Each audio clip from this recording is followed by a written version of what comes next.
ચુંબકીય ક્ષેત્રમાં ક્ષેત્રને લંબરૂપે યુ આકારના વાહકની બે ભુજાઓ પર ગતિ કરતા સળિયામાં ઉદ્ભવતા ગતિકીય ઈએમએફ માટેનું સૂત્ર મેળવો.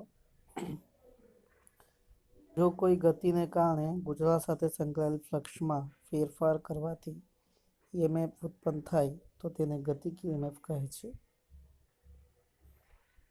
આકૃતિમાં દર્શાવ્યા મુજબ યુ આકારના વાહકતાને સમાન ચુંબકીય ક્ષેત્ર બીમાં એવી રીતે મૂકવામાં આવે છે કે જેથી તેનાથી બનતું સમતલ ચુંબકીય ક્ષેત્રને લંબરૂપે રહે. જો બે સમાંતર બાજુઓ પર સરકી શકે તેવો સળિયો PQ રાખીને રચના લંબચોરસ PQRS બને તો PQ ને આકૃતિમાં દર્શાવ્યા મુજબ અચળ વેગથી ડાબી તરફ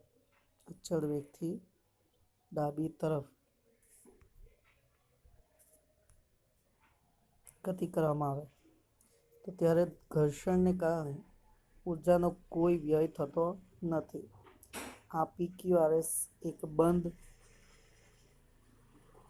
પરિપથ બનાવે છે જે PQની ગતિ દરમિયાન બદલાતું ક્ષેત્રફળ આશરે છે. આ ગોઠવણના સમતલને લંબરૂપે એવા એક સમાન ચુંબકીય ક્ષેત્ર બીમાં મૂકવામાં આવે છે. હવે જો લંબાઈ RQ = x અને SR = L હોય તો PQRS દ્વારા ઘેરાયેલ ચુંબકીય ફ્લક્સ ક્ષેત્રફળ A = Lx થશે અને થીટા 0 છે તો phi BLx થશે. સમય સાથે x બદલાતું હોવાથી ફ્લક્સ phi b ના ફેરફારનો દર EMF પ્રેરિત કરશે, જેને નીચે મુજબ આપવામાં આવે છે. સમીકરણ 1 નું સમયની સાપેક્ષે વિકલન કરતા E = -dϕ/dt તો -BLx નું વિકલન d/dt કરીએ તો -BL dx/dt. B અને L ને અચળ લઈએ તો E = BLV થશે. પ્રેરિત BLV ને ગતિકીય EMF કહેવામાં આવે છે. એટલે કે જે આપણને મળેલ છે E = BLV તે પ્રેરિત BLV ને ગતિકીય EMF કહેવામાં આવે છે. આમ ચુંબકીય ક્ષેત્રમાં વાહક સળિયાને યોગ્ય રીતે ગતિ કરાવીને ઉદ્ભવતા પ્રેરિત EMFને ગતિકીય EMF કહે છે. આમ આપણે ચુંબકીય ક્ષેત્રને બદલ્યા વગર વાહકને ખસેડીને પરિપથ દ્વારા ઘેરાયેલા ચુંબકીય ફ્લક્સને બદલીને પ્રેરિત EMF ઉત્પન્ન કરી શકીએ છીએ. ચુંબકીય ક્ષેત્રને લંબરૂપે મુક્ત વિદ્યુતભાર પર લાગતા લોરેન્ટ્ઝ બળ પરથી ગતિકીય EMF સમજાવો. જ્યારે સમાન ચુંબકીય ક્ષેત્રને લંબરૂપે યુ આકારનો વાહક તાર મૂકેલો હોય તેમ તેની ખુલ્લી સમાંતર બાજુ પર વાહક સળિયો PQ સરકી શકે તેમ મૂકેલો છે.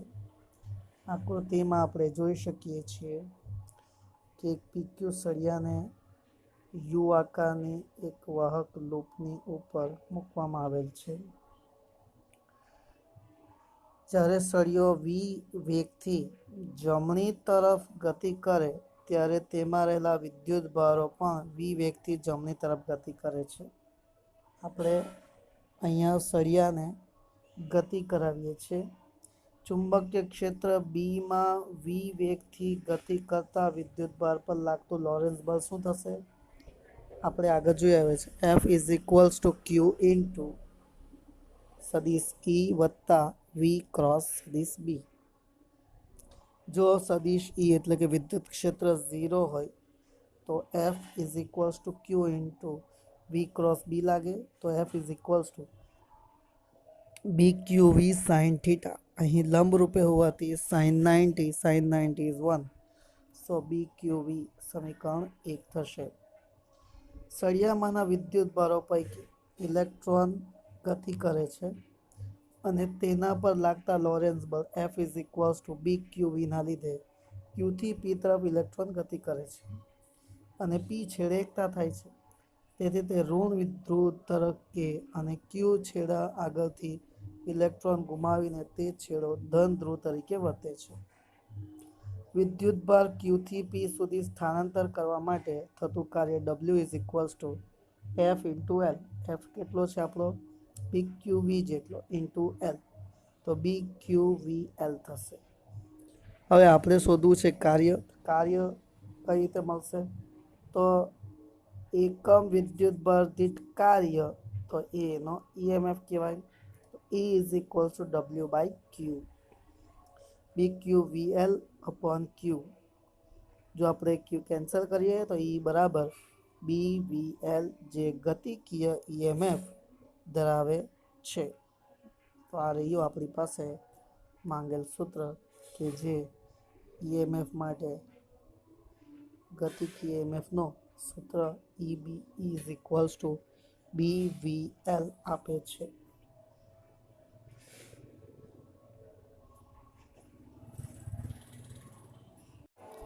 સ્થિર વાહકને સમય સાથે બદલાતા ચુંબકીય ક્ષેત્રમાં ગોઠવતા તેમાં ઈએમએફ ઉદ્ભવે છે. આ હકીકત પરથી શું તારણ મળી શકે? પ્રેરિત વિદ્યુત ક્ષેત્ર વિશે માહિતી આપો. ફેરેડે અસંખ્ય પ્રયોગો દ્વારા એ હકીકત ચકાસી હતી કે જ્યારે વાહક સ્થિર હોય અને ચુંબકીય ક્ષેત્ર સમય સાથે બદલાતો હોય ત્યારે પણ તેમાં ઈએમએફ પ્રેરિત થાય છે. વાહકમાંના વિદ્યુતભારો પર લાગતું કુલ બળ એ લોરેન્સ બળ કહેવાય. લોરેન્સ બળ F is equals two Q into સદિશ E પ્લસ ક્યુ એટલે કે વી ક્રોસ બી. તો જો આપણે કહીએ કે અહીં વેગ 0 છે તો F is equals two Q into E થશે. આથી પ્રેરિત ઈએમએફ અથવા પ્રેરિત વિદ્યુત પ્રવાહના અસ્તિત્વને સમજવા માટે સમય સાથે બદલાતું ચુંબકીય ક્ષેત્ર વિદ્યુત ક્ષેત્ર ઉત્પન્ન કરે છે તેવું ધારવું પડે.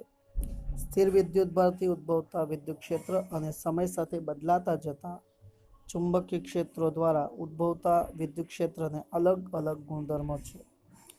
ગતિમાન વિદ્યુતભારો સ્થિર ચુંબક પર બળ એટલે અથવા ટોર્ક લગાડી શકે છે.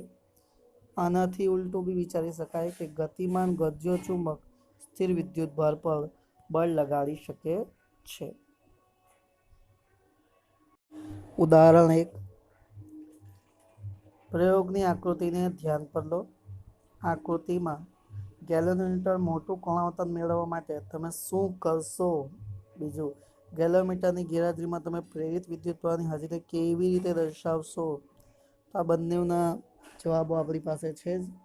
આપણે થિયરીની અંદર ભણીને આવેલા છે કે જો આપણે મોટો કોણાવર્તન જોઈતું હોય તો આપણે શું કરવું પડે? નંબર 1, કૂચડાને અંદર નરમ લોખંડથી બનેલ સળિયાનો ઉપયોગ કરી શકાય.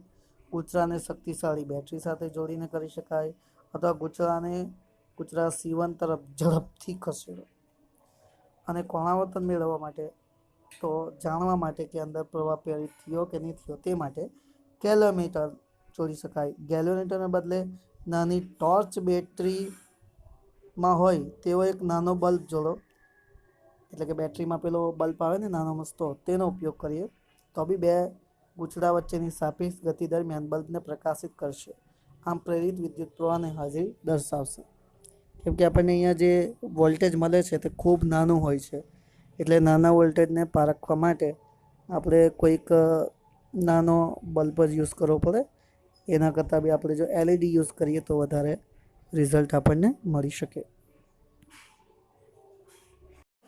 10 સેન્ટીમીટર બાજુવાળી અને 0.5 ઓહ્મ અવરોધ ધરાવતી એક ચોરસ લૂપ પૂર્વ પશ્ચિમ સમતલમાં ઊભી મૂકવામાં આવે છે.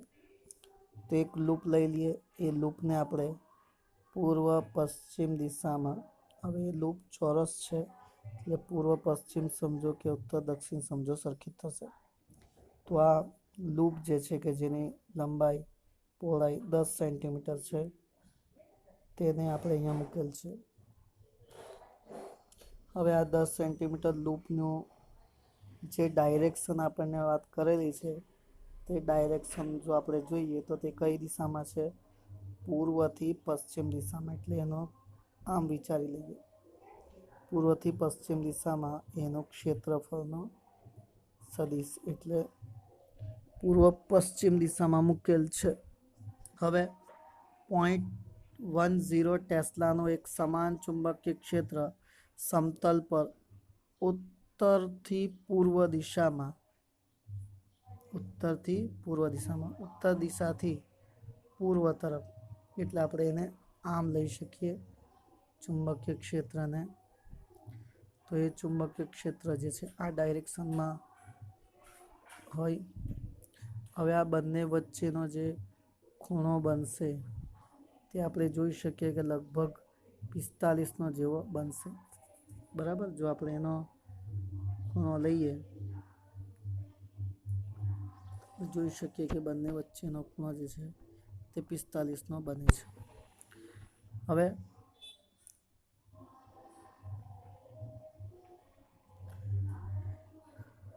આ ચુંબકીય ક્ષેત્રનો 0.70 સેકન્ડના અચળ દરે ઘટાડીને શૂન્ય કરવામાં આવે.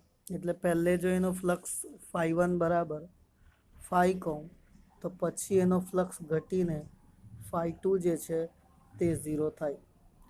એટલે ફેરફાર φ2 - φ1 કરીએ તો તે 0 - φ થશે. એટલે કે ડેલ્ટા φ જે છે તે એનો φ જ થવાનો છે. આ ચુંબકીય ક્ષેત્ર સાથે ગૂંચળાના ક્ષેત્ર સદિશ દ્વારા બનાવવામાં આવેલ કોણ 45 થશે. તેથી પ્રારંભિક ચુંબકીય ક્ષેત્ર ફ્લક્સ φ b a cos θ થાય. cos θ 45 ડિગ્રી છે. 0.1નો સ્ક્વેર ગુણ્યા 0.1 ગુણ્યા cos 45, 0.1 ગુણ્યા 10⁻² √2. તો એ પરથી આને આપણે 10⁻³ કહી શકીએ. 10⁻³ થશે.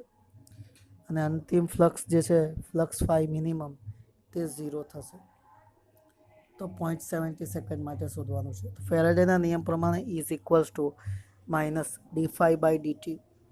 તો φ2 - φ1 કરીએ તો આપણને 10⁻³ અને ડેલ્ટા t 0.7 તો 1 મિલી વોલ્ટ થશે. તો વિદ્યુત પ્રવાહ I E/R પરથી E જે આપણો છે તે 10⁻³ છે અને જે R અવરોધ આપેલો છે તો 0.5 ઓહ્મ છે. તો 1/0.5 એટલે 2 થયા. તો 2 × 10⁻³ એમ્પિયર એટલે 2 મિલી એમ્પિયર જેટલો પ્રવાહ મળશે.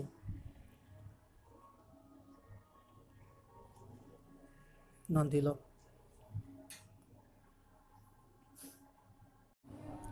10 સેન્ટીમીટર ત્રિજ્યા ને 500 આંટાઓ અને 2 ઓહ્મ અવરોધ ધરાવતા એક ગોળાકાર ગૂંચળાને સમતલ પૃથ્વી ચુંબકીય ક્ષેત્રના સમસ્થિતિજ ઘટકને લંબ રહે તે રીતે મૂકવામાં આવે છે. 0.25 સેકન્ડમાં તેના ઉર્ધ્વ વ્યાસને અનુલક્ષીને 180 ડિગ્રીનો ભ્રમણ કરવામાં આવે છે. આ ગૂંચળામાં પ્રેરિત EMF અને વિદ્યુત પ્રવાહના માનનો અંદાજ લખો. આ સ્થળ પર પૃથ્વી પરના ચુંબકીય ક્ષેત્રનો સમક્ષિતિજ ઘટક 3 × 10⁻5 ટેસ્લા છે. હવે પહેલે તો આપણે પ્રારંભિક ફ્લક્સ શોધીએ તો BA cos θ, કે જે B જે છે ચુંબકીય ક્ષેત્ર 3, A જે છે 10⁻5 લઈ શકીએ આપણે. એટલે કે આપણે જો એનો ફ્લક્સમાં શોધવા માટે ક્ષેત્રફળ લેવું છે તો તે ક્ષેત્રફળ A જે છે તે આપણને મળશે πr². તો πr² પરથી આપણે કહી શકીએ π ગુણ્યા 10⁻⁻1² તો આ છેદનું ક્ષેત્રફળ πr². R આપણને આપેલો છે 10 સેન્ટીમીટર એટલે કે 0.1, તેનો પાછો 1 એટલે આપણે કે એનો સ્ક્વેર કરીશું r², તો પાઈ ગુણ્યા 10⁻² થશે. તો આ રીતે આવેલું છે પાઈ ગુણ્યા 10⁻². પ્રથમ તો આપણે સમતલને લંબરૂપે લીધેલું, તો તેના માટે cos 0 થશે.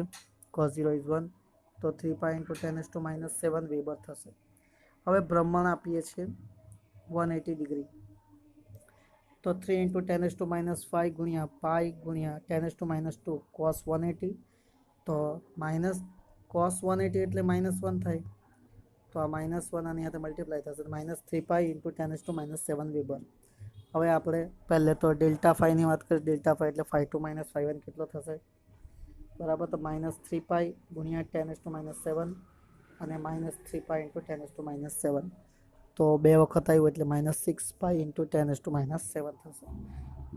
આગાની સંખ્યા બી મૂકી દઈશું. ચાલો, તો ફેરાડેનો નિયમ લઈએ.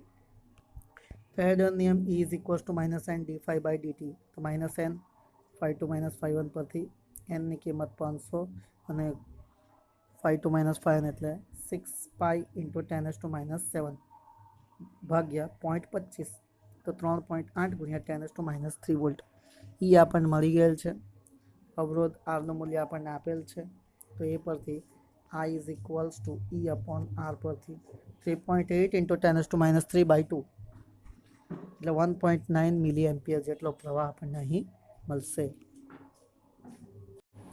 આકૃતિમાં જુદા જુદા આકારના સમતલ ગાળાઓ દર્શાવેલ છે, જે લૂપના સમતલને લંબ અને વાચકથી દૂર તરફની દિશામાંના ચુંબકીય ક્ષેત્રમાંથી બહારની તરફ કે અંદરની તરફ ગતિ કરે છે. લેન્ઝના નિયમનો ઉપયોગ કરીને દરેક ગાળામાં પ્રેરિત વિદ્યુત પ્રવાહની દિશા નિર્ધારિત કરો. તો હવે અહીંયા આપણે જોઈ શકીએ કે ચુંબકીય ક્ષેત્ર જે છે પુસ્તકના પાનાને અંદર જતી દિશામાં છે. આ ચોકડીનું નિશાન હોય એટલે પુસ્તકના પાનાને અંદર જતી દિશામાં દર્શાવે છે. હવે આ ચુંબકીય ક્ષેત્રની વચ્ચે આપણી 3 લૂપ દર્શાવેલી છે. પહેલી લૂપ જે છે તેની અંદર જે બતાવેલું છે પ્રવાહની ડાયરેક્શન, તે A થી B, B થી C, C થી D અને D થી પાછું A દર્શાવેલું છે. તો ચુંબકીય ક્ષેત્રમાં વિસ્તારમાં ગાળાની ગતિને લીધે લંબચોરસ ગાળા ABCDમાં ચુંબકીય ફ્લક્સ વધે છે. પ્રેરિત વિદ્યુત પ્રવાહનો માર્ગ BCDAB પર જ એટલે કે વિષમગતિ દિશામાં વહેતો હોવો જોઈએ, જેથી તે વધતા ફ્લક્સનો વિરોધ કરે છે. બીજી લૂપ જે છે તેની અંદર ABC છે, તો A થી C, C થી B અને B થી A માર્ગ દર્શાવેલો છે. બહાર તરફની ગતિને કારણે ત્રિકોણાકાર ABCમાં ચુંબકીય ફ્લક્સ જે છે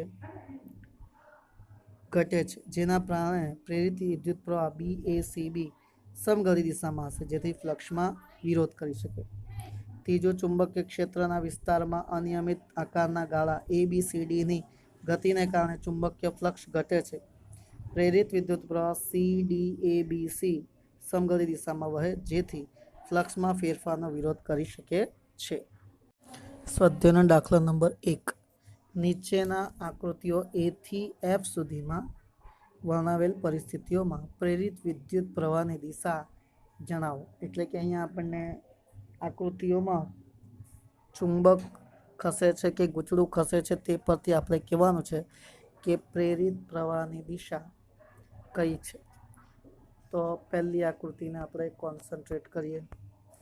તો પહેલી આકૃતિમાં આપણે જોઈ રહ્યા છીએ કે S છેડો જે છે, S છેડો ચુંબક તરફ રાખીને ગતિ કરાવવામાં આવે છે. તો આ જે પોઝિશન છે તે પોઝિશનમાં આપણે શું કહી શકીએ? તો આ પોઝિશન માટે આપણે કહી શકીએ કે લેન્ઝના નિયમ મુજબ Q તરફનો છેડો ચુંબક S ધ્રુવ તરીકે વર્તે છે. આથી ચુંબક તરફથી ગૂંચળાને જોતા તેમાં વિષમગતિ દિશામાં પ્રવાહ વહે છે. એટલે આપણે આગળની થિયરીમાં જોઈ આવેલા છે. ચાલો, બીજી આકૃતિ આ છે. બીજી આકૃતિની અંદર આપણે જોઈ શકીએ છીએ કે બે ગૂંચળાઓની વચ્ચે એક ચુંબક રાખેલ છે અને એ ચુંબક એ બીજા ગૂંચળાની તરફ એટલે S છેડો તે ગૂંચળાની તરફ રાખીને ગતિ કરવામાં આવે છે. તો બીજા માટે આપણે કહી શકીએ કે PQ ગૂંચળામાં Q છેડો S ધ્રુવ તરફ તરીકે વર્તે છે અને ગૂંચળાને ચુંબક તરફની જોતા તેમાં વિષમગતિ દિશામાં પ્રવાહ વહે છે. તેથી પ્રવાહ PRZB મળશે. ચાલો, ત્રીજી આકૃતિ જોઈએ. હવે અહીંયા ત્રીજી આકૃતિમાં જો આપણે જોઈએ તો એની અંદર ગૂંચળા જ બતાવેલા છે, બંને બે ગૂંચળા છે.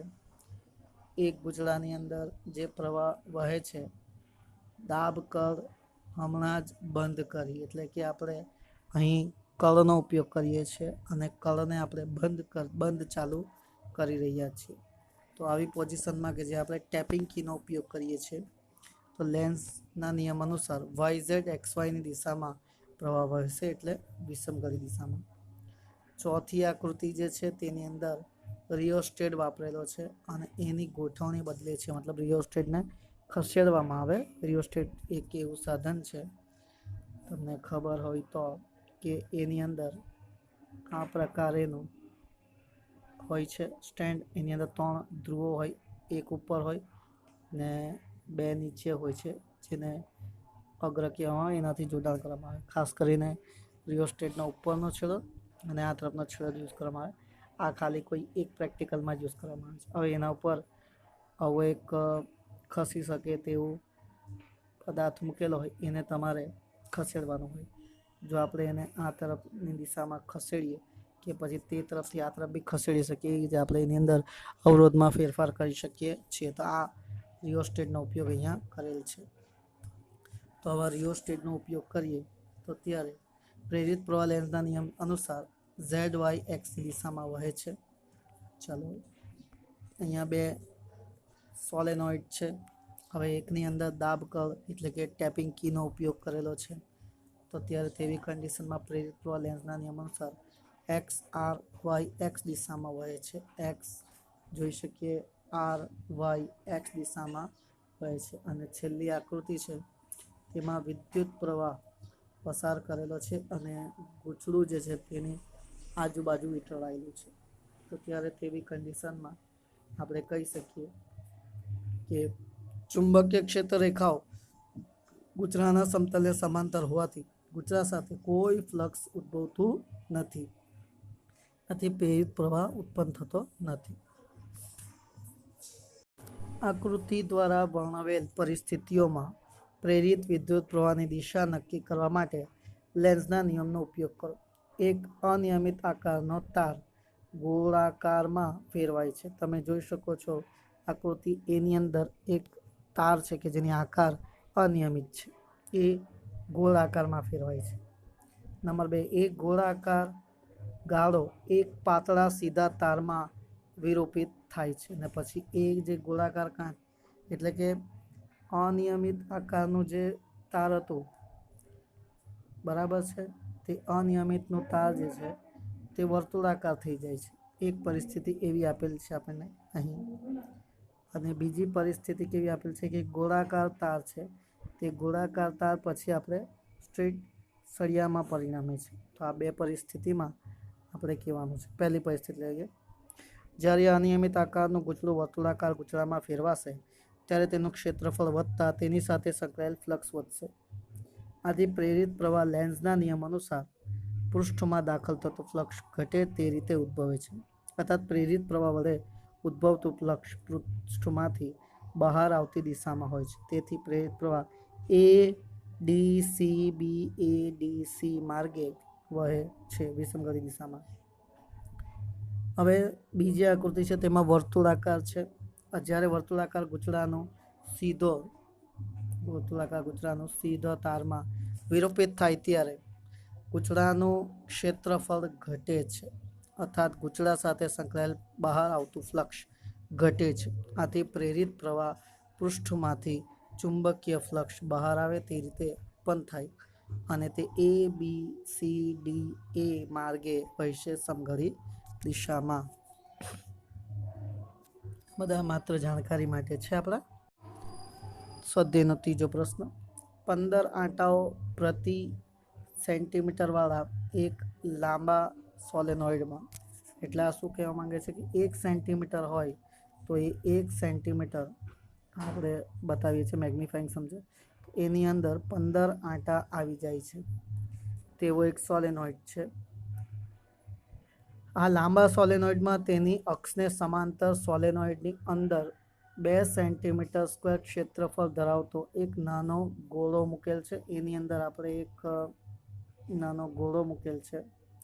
જો સોલેનોઇડમાં વહેતો પ્રવાહ 0.1 સેકન્ડમાં 2 એમ્પિયરથી 4 એમ્પિયર થાય, એટલે આપણને પ્રવાહ જે છે I1 અને I2 આપેલ છે 2 એમ્પિયરથી 4 એમ્પિયર. તો વિદ્યુત પ્રવાહ ફેરફાર વખતે પ્રેરિત EMF કેટલો થશે? તો આપણે પહેલાં તો એકમ લંબાઈ દીઠ કાંટાની સંખ્યા n શોધીએ તો 15 ભાગ્યા એની જે આ સેન્ટીમીટર લખીએ 10⁻², તો મીટરમાં કન્વર્ટ કરું તો 10⁻² થાય, એટલે ઉપર આવે એટલે 15 ગુણ્યા 100 થશે. તો એ પરથી 1500 થશે. I1 2 એમ્પિયર અને I2 જે છે 4 એમ્પિયર છે. તો DI કેટલો થાય? 4 - 2 એટલે 2 એમ્પિયર. તો DT 0.1 સેન્ટીમીટર. DI/dt કેટલો થઈ જશે? 20 એમ્પિયર પર સેકન્ડ. ફ્લક્સ કેટલો થશે? તો ફ્લક્સની જો આપણે ગણતરી કરીએ તો flux phi B × A. B μ0 Ni, solenoid માટે μ0 Ni એને આપણે શોધેલો છે. અને આપણે એ કિંમત જે છે EMFના સૂત્ર E = -dϕ/dt માં મૂકીએ તો μ0 Nia તો μ0 NA/dI/dt થશે. ઋણ નિશાની આપણે અવગણીએ તો μ0 એટલે 4π × 10⁻⁷. આટા એકમ લંબાઈ દીઠ આટાની સંખ્યા 1500 દેખાય છે. અને પ્રવાહ જે છે એટલે કે ક્ષેત્રફળ 2 × 10⁻⁴ અને પ્રવાહ જે છે 20 છે. તો 7.54 × 10⁻⁶ વોલ્ટ એટલે કે 7.5 × 10⁻⁶ વોલ્ટ માઇક્રોવોલ્ટ કહી શકાય. 7.5 8 સેન્ટીમીટર અને 2 સેન્ટીમીટર બાજુવાળા અને એક નાનો કાપ ધરાવતા એક લંબચોરસ તારનો ગૂંચળો એટલે કે ગાળો 0.3 ટેસ્લાની તીવ્રતાના અને ગાળાને લંબ દિશાના એક સમાન ચુંબકીય ક્ષેત્રના વિસ્તારમાંથી બહારની તરફ ગતિ કરી રહ્યો છે. જો ગાળાનો વેગ 1 સેન્ટીમીટર પર સેકન્ડ હોય તો લંબી બાજુને ગાળાની ટૂંકી બાજુને લંબ દિશા તરફનો હોય તો આ કાપાના છેડા વચ્ચે ઉત્પન્ન EMF કેટલું હશે? પ્રત્યેક કિસ્સામાં પ્રેરિત વોલ્ટેજ કેટલા સમય માટે રહેશે? હવે આપણે જોઈ શકીએ આકૃતિની અંદર 8/2નો સળિયો છે.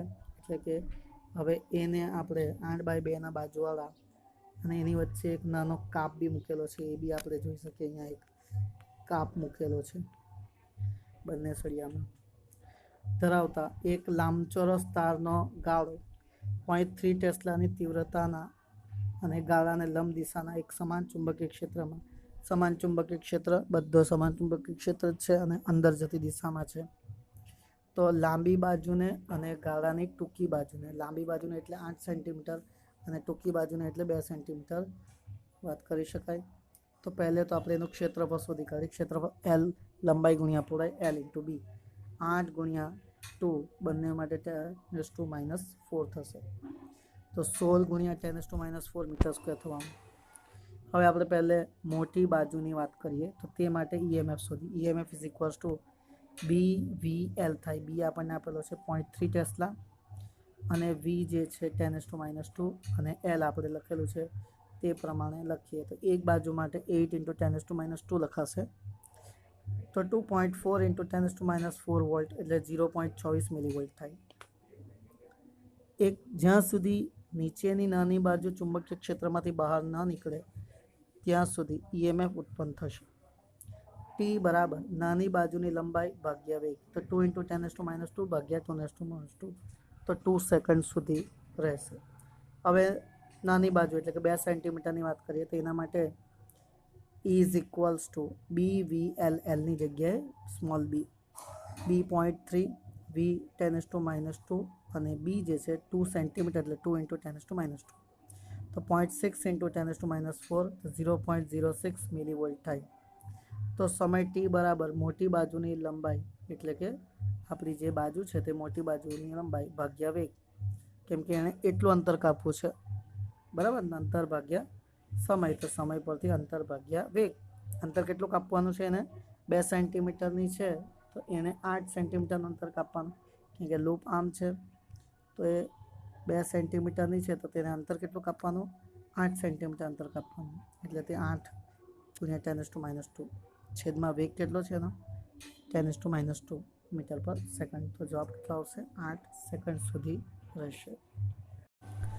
1 મીટર લાંબા ધાતુના સળિયાને લંબ અને તેના કોઈ એક છેડામાંથી પસાર થતી અક્ષને અનુલક્ષીને 400 રેડિયન પર સેકન્ડની કોણીય આવૃત્તિ સાથે પરિભ્રમણ કરવામાં આવે છે।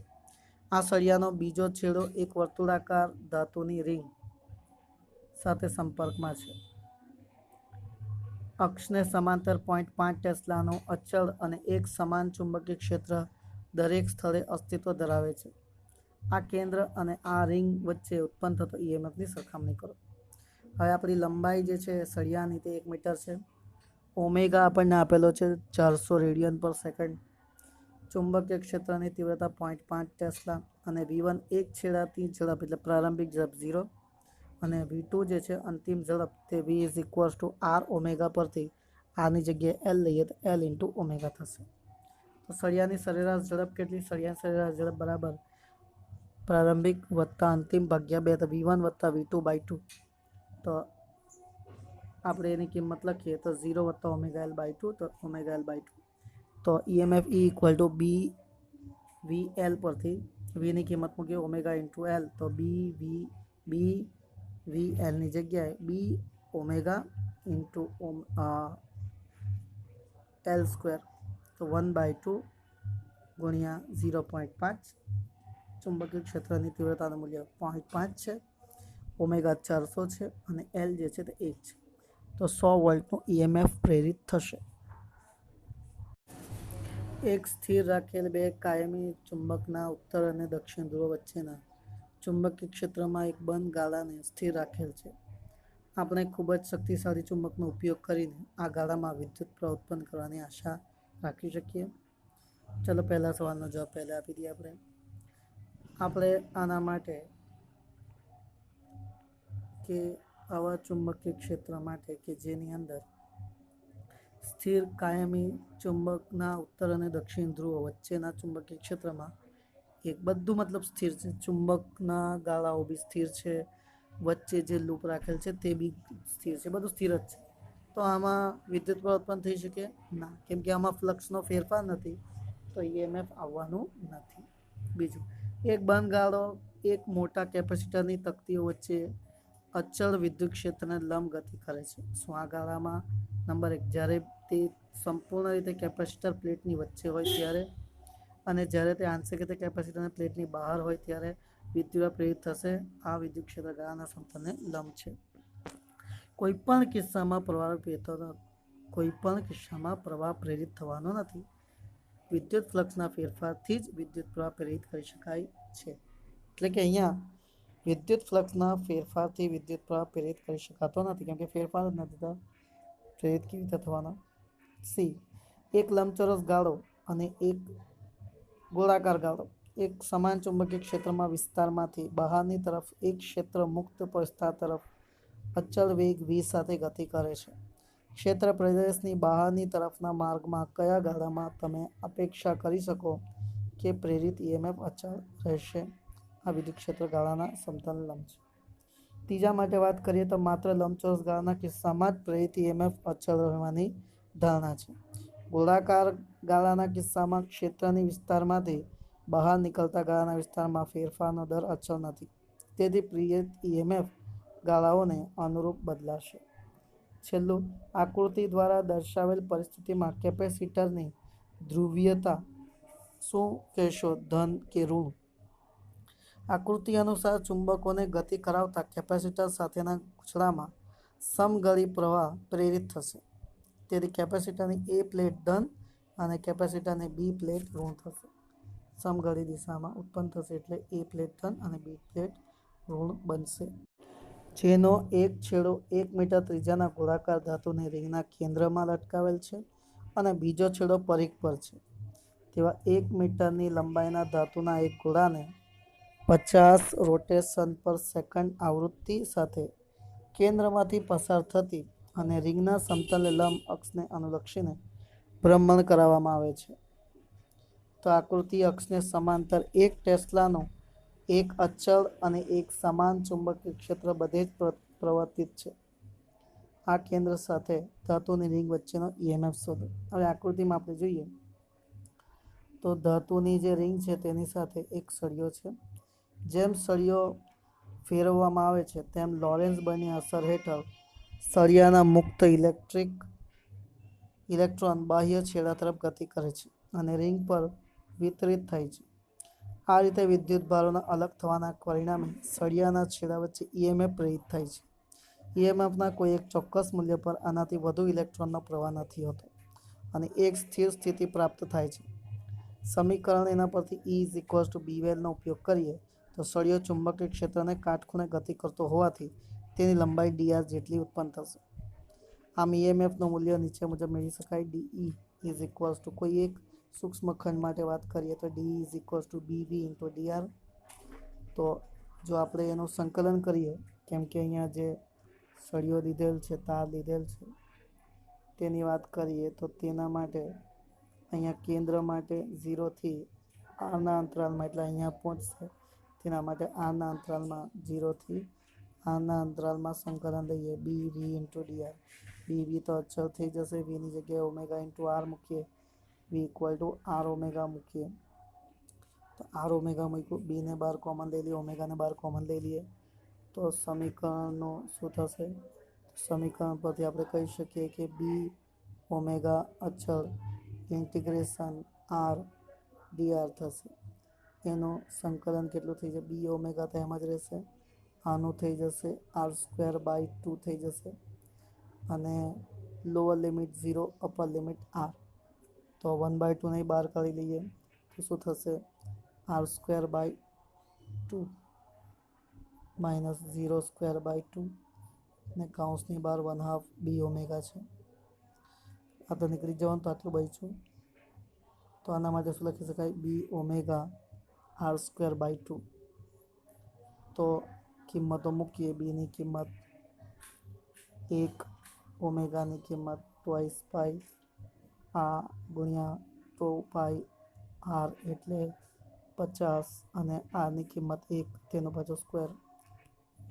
સોલ્વ કરીએ તો 157 વોલ્ટેજ જેટલું થશે. 0.5 મીટરના લંબાઈના ધાતુના 10 આરા ધરાવતું એક ચક્ર એક સ્થળ પર પૃથ્વીના ચુંબકીય ક્ષેત્રના સમસ્થિતિજ ઘટક HE ને લંબ એવા એક સમતલમાં 120 રોટેશન પર મિનિટની ઝડપે RPMની ઝડપે ગતિ કરે છે. જો આ સ્થાન પર HEનું મૂલ્ય 0.4 ગૌસ હોય તો ધરી અને વ્હીલના રીમ વચ્ચે પ્રેરિત EMF શું થશે? ચાલો પહેલાં તો આપણે ગણતરી કરી નાખીએ ઓમેગાની. ઓમેગા જે આપણને આપેલું છે 120 રોટેશન પર મિનિટ એટલે 120 ગુણ્યા પાઈ 2π ભાગ્યા 60 કરીએ તો 0 0 કેન્સલ, 6 દુ 12 એટલે 2, 4π રેડિયન પર સેકન્ડ થશે. હવે આની કિંમત EMFના સૂત્ર પર મૂકીએ. EMF સૂત્ર E=1/2 બી ઓમેગા r² થાય. તો 1/2 બીની કિંમત આપણને આપેલી છે ચુંબકીય ક્ષેત્રની 0.4 ગૌસ એટલે 10⁻⁴ અને ઓમેગાની કિંમત 4π લઈ લઈએ બરાબર છે અને આરની કિંમત 0.5નો સ્ક્વેર 6.28 ગુણ્યા 10⁻⁵ વોલ્ટ. આ આરાની સંખ્યા અગત્ય નથી કારણ કે આરાઓમાં EMF સમાંતર જ હોય છે.